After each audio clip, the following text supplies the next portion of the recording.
They counsel me, they understand, they talk to me.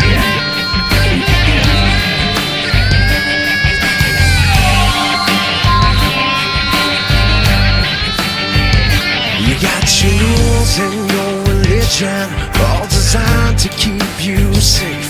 But when rules start getting... SummerSlam is in the books. This is about as impromptu of a commentary as you will ever get out of me. Did not plan on doing one 10 seconds after the pay-per-view, but I figured what the hell not. I watched the whole pay-per-view. I'm home alone. I have the opportunity to do one, so let's do one. Fuck wait until after Monday night. Let's talk about this right now while it's fresh in my mind. I have nothing written down. This is going purely by memory, and really, honestly, this pay-per-view was really about two matches. We all know that. The early part of the show and the early matches just really weren't, that special. We were all really hoping that CM Punk and Brock Lesnar and Daniel Bryan and John Cena would live up to the hype, and boy did they ever. But I can only imagine how many people must be losing their fucking shit right now. I want everybody to calm the fuck down. We'll start right with the main event because that's what everybody wants to hear about, right?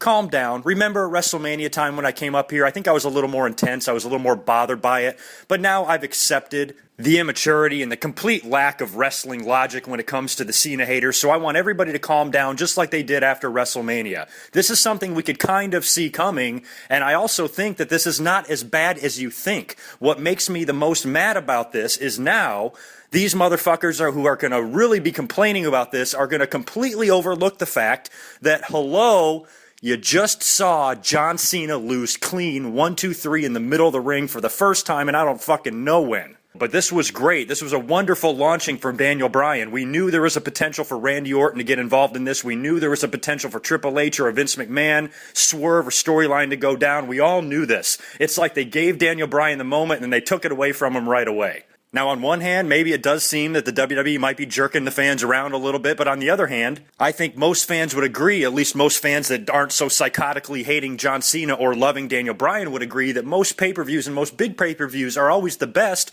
when surprises happen, when swerves happen. A lot of people were surprised about the Triple H heel turn. And by the way, wasn't this a Randy Orton heel turn as well? Was he really a heel yet? Wasn't he still kind of babyface? So if you ask me, they both fucking turned heel.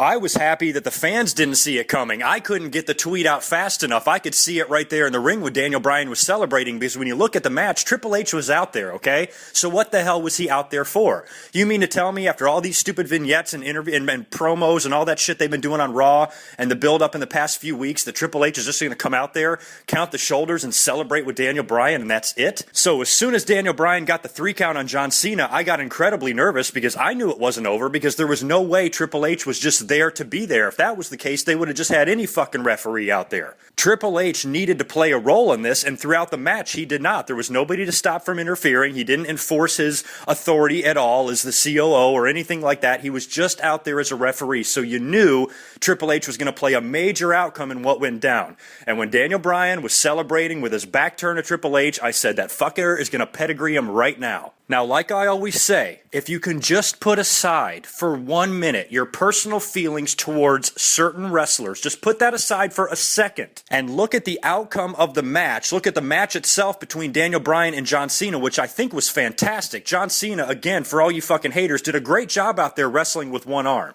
And that crowd was into the match, and I think it sounded to me like they were 85% behind Daniel Bryan. It just seemed like an amazing atmosphere. So the main event match itself in the ring lived up to all the hype, especially after they had to follow the show-stealing match of Brock Lesnar and CM Punk. Those two guys did an amazing job, so the main event match for the WWE title itself was fantastic.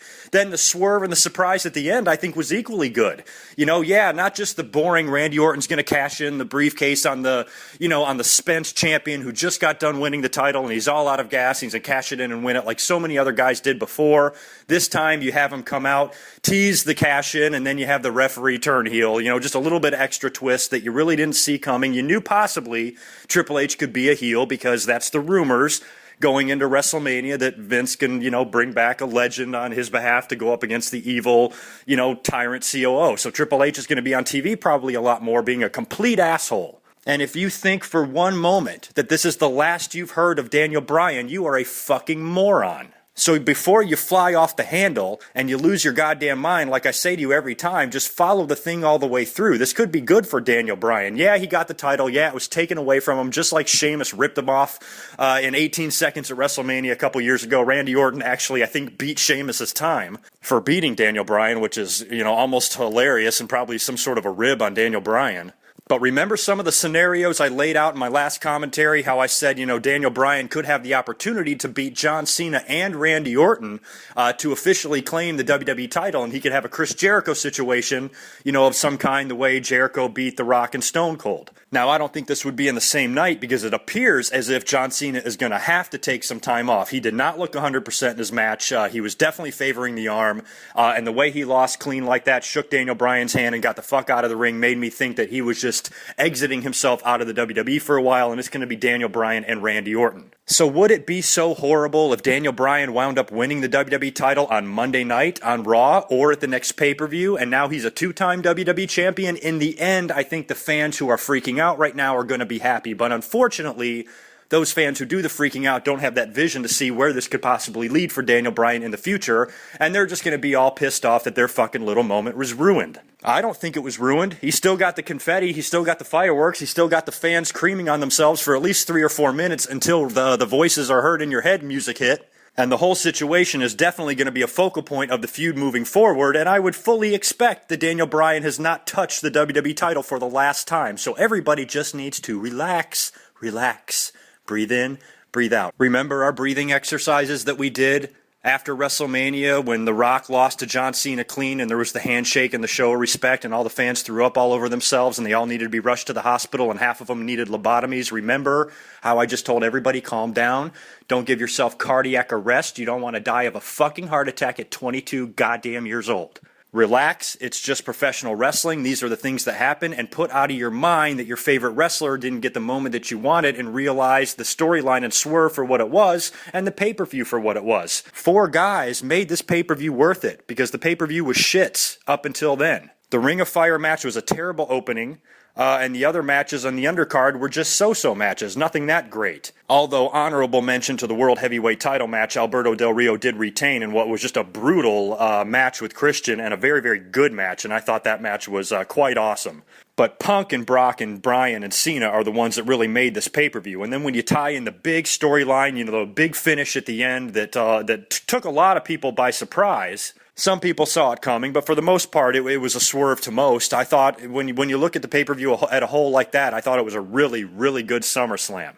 I would rather have the title change hands in a fashion like what we just saw than have no titles change hands at all. So I think for the second biggest pay-per-view of the year in the main event, the WWE came away with a pretty decent swerve here, because at WrestleMania, where you're all pissed off and we were all saying you cannot go through with a predictable ending that we can all see coming from a mile away, WWE really didn't do this time, because you could see Daniel Bryan winning. John Cena was hurt. The story was out. It was leaked. He's going to have to get this fucking arm worked on. So you kind of knew Daniel Bryan was going to come away with it, and a lot of fans could predict Randy Orton cashing it in, but when you throw the Triple H and Orton heel turn in there with it, and a potential miniature Evolution reunion or something like that, it can definitely turn out to be a good thing in the long run. But everybody who's freaking out just needs to stay tuned. Just stay tuned, and remember, breathe.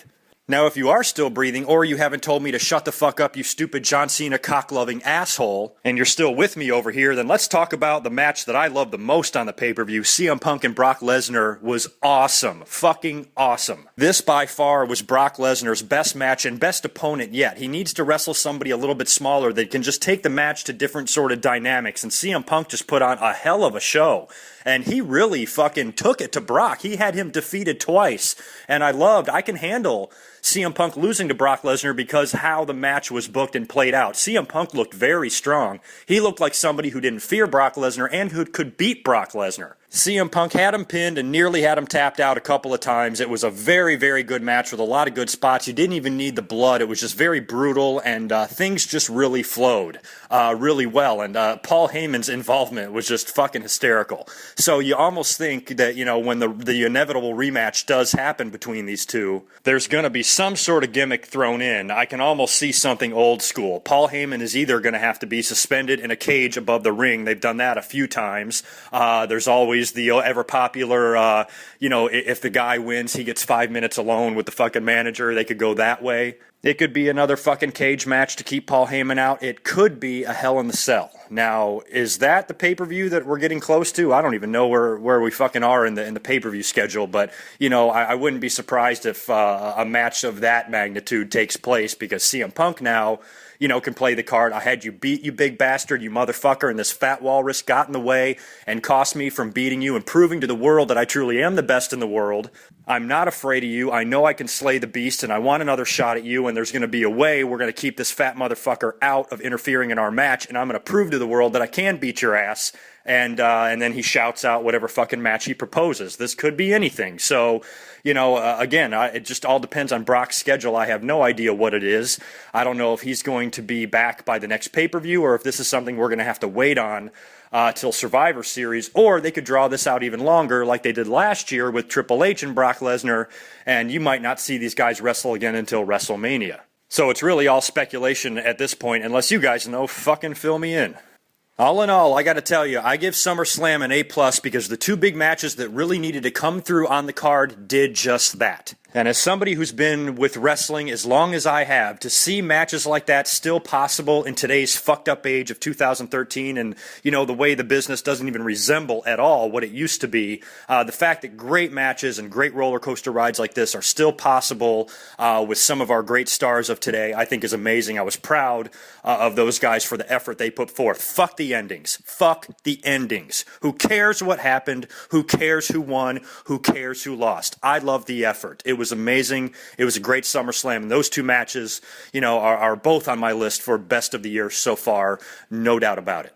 Let's talk about Darren Young. I'm going to keep this short and sweet because I thought about it when this story broke. Of course, there's a lot of emotions flying around at first when you first hear this, and I even started jotting down some notes because I had prepared to do a commentary. I was getting ready to do a commentary about it, and I just changed my mind. I'm like, I'm not going to spend 20 fucking minutes talking about this. I'm going to keep it short because I've talked about, you know, social issues like this before, especially when we were around election time, so most of you know where I stand on issues like this, and I'm not even going to debate this. You know why? Because it's 2013, and we're all fucking human beings, and we should be allowed to make any goddamn choice we want. Darren Young is a homosexual. He is a gay man. Who gives a fuck? Good for him.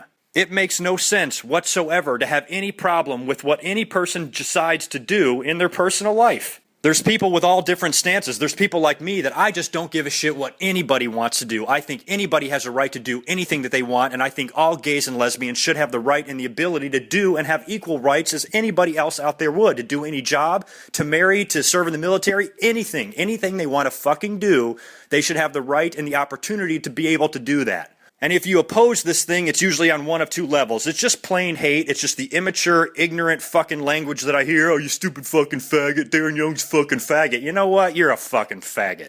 You have no clue how to be a civilized fucking human being in the 21st century, and you are a fool. And my biggest worry with this whole thing is that wrestling fans, the people who they are generally, are young, adolescent, idiotic males, and they are nowhere near mature enough to even handle a situation like this. I will not even waste my time ranting on sorry pieces of shit like this, because that's exactly what they are. They're pieces of shit, and they're just pieces of shit. Fuck them. Fuck what they think. They're morons. Then you have people on the other side of the fence that aren't so hateful and say, hey, I've got nothing against Darren Young. He can do what he wants, but I personally don't believe in homosexuality, and it's a behavior that I don't support, and I think it's wrong. Well, 99.9% of the people that have that opinion are saying that based on their religious beliefs. That's fine. Religion isn't going anywhere. You guys know my feeling on religion. I'm not going to touch it. But I find that reasoning to be an excuse as well, because isn't religion and the Bible also against divorce? So how come not everybody's out there protesting and standing out on the streets with signs protesting divorce? I have gay close friends. I have gay family members. To me, this is completely fine and normal, and it's what a modern society is and does. And I cannot understand for the life of me that if somebody doesn't like something, why they can't just shut the fuck up and not like it. Why do you have to go out into the streets? Why do you have to shout from the mountaintops and look like a fucking idiot that you're against something, really, when the reason you're against it is probably pretty fucking retarded in the first place? The fact that people actually think that they have the right to be able to tell other groups of people what they can and cannot do makes me sicker to my stomach than any other behavior a human being can do besides killing somebody. Who the fuck are you to say what somebody can and can't do? Do you realize that there are hundreds of fucking dickhead white men in politics that are trying to tell a woman what she can and cannot do with her fucking pussy? Do you know how fucking fucked up that sounds? So why should you be able to tell two people who love each other, who will probably stay married a lot longer than a heterosexual couple will, what business is it of yours to say, I believe they should be allowed to do this or not allowed to do it? Fuck what any book says. The bottom line here is we're all human beings, and we all have the right to make our own choices. And I wish for once we could live in a free fucking thinking society without fucking superstitions and nonsense around here. There should be no reason to dislike and hate this kind of behavior. Let Darren Young be gay, and if there's others out there that are gay, let them come forward too. Let him live his life and let him do his job. Now, on the flip side of that, on a funny note, Darren Young, at least he has secured his job for a couple of years. I don't know if Darren Young, the primetime players, I guess, they're an okay team, but you never know if a guy like Titus or Darren is on the chopping block when it comes to, spring cleaning time when WWE releases a lot of talent. You never know when Darren Young can be thrown in that list, but WWE sure as shit is not going to do that now, not with this coming out, not with all this publicity. They're going to look like assholes. So, in a lot of ways, it was a good move by Darren Young to go ahead and come out and do this. And I really admired the way he did it. He didn't hold some stupid press conference. He didn't have a lot of drama filled with it. He was approached by somebody else. It was a TMZ or something approached him. He was getting his bags at the airport. And they asked him about gays and wrestling. And he just kind of laughed. He's like, well, I'm gay. And they were kind of all floored about it. So, to me, it was such a nonchalant sort of, oh, by the way, I'm gay type of thing. That's the way it should be. And my favorite quote from Darren Young during the whole thing is he just said, does it matter? Exactly. Does it matter? Why the fuck would it matter?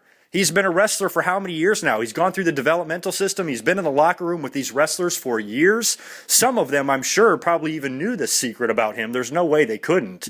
But all of a sudden now, if it turns out he's gay, why would anybody not want to work with him? They've been working with him all this time. They haven't been freaked out, have they? So what would change? What would change now that this is out? It's just in their head? It just personally makes them uncomfortable? Well, get the fuck over it. This is real fucking life. This kid has been a professional wrestler for at least 5 or 6 years in the WWE. If you at least start him out through the developmental, working all the way up to where he is now, he has worked hundreds of matches with hundreds of guys. Nobody has ever said anything bad about the guy. He just seems like a nice, hard-working kid who's trying to fulfill his dreams. And if it now suddenly comes out that he's gay, who fucking cares? Continue to go out there and have the matches with him that you always have. Forget about it. Suck it up and act like a goddamn professional.